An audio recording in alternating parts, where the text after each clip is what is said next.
गांव हरिपुर में एक गरीब लड़का था, श्यामू।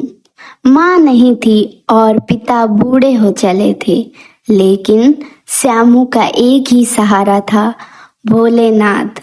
हर सुबह उठकर वो मंदिर में बेलपत्र चढ़ाता और मन ही मन कहता, हे भोले, एक दिन मैं भी आपके लिए कांवड़ लेकर हरिद्वार से जल लाऊंगा।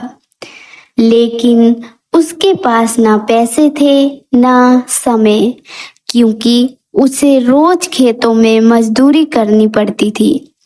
फिर आया सावन का महीना।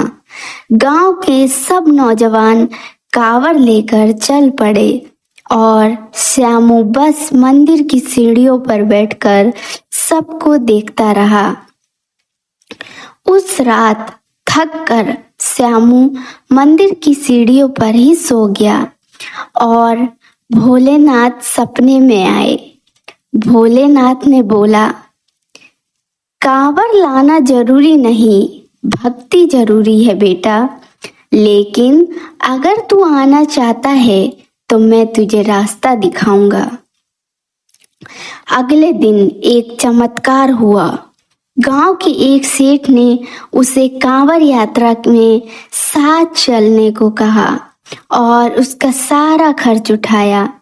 श्यामू खुशी से नाच उठा, हरिद्वार पहुंचा, गंगा जल लिया और पैदल यात्रा शुरू की।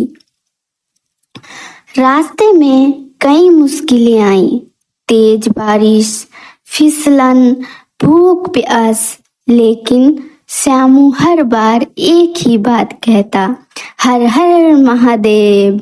रास्ते में चलते चलते उसे एक बूढ़ा आदमी कांवड़ियों से पानी मांगता दिखा। सबने मना कर दिया, क्योंकि कांवड़ का जल सिर्फ शिवलिंग पर चढ़ता है।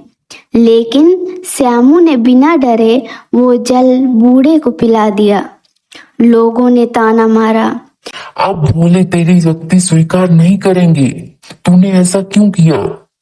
लेकिन जैसे ही श्यामू ने बाकी गंगा जल से शिवलिंग पर जल चढ़ाया, शिवलिंग से प्रकाश निकला और भोलेनाथ प्रकट हुए। भोलेनाथ बोले, जो मुझ में है वो हर जीव में है। तूने मेरी सच्ची भक्ति की है बेटा, मैं तुझसे प्रसन्न हूँ। श्यामू की किस्मत बदल गई। गांव लौटते ही खेतों में सोना उगने लगा। पिता की तबीयत ठीक हो गई और पूरा गांव उसे भोले का सच्चा भक्त कहने लगा।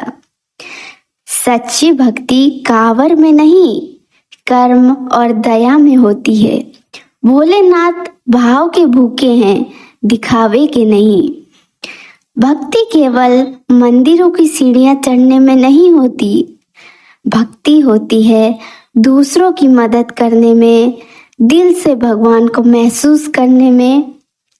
सच्चा भक्त वो है जो भगवान को हर जीव में देखे। अगर आपको ये कहानी पसंद आई हो तो लाइक करें, कमेंट में हर हर महादेव लिखें और चैनल को सब्सक्राइब जरूर करें। मिलते हैं अगली कहानी में, तब तक याद रखिए, ईश्वर भावना में बसते हैं, दिखावे में नहीं।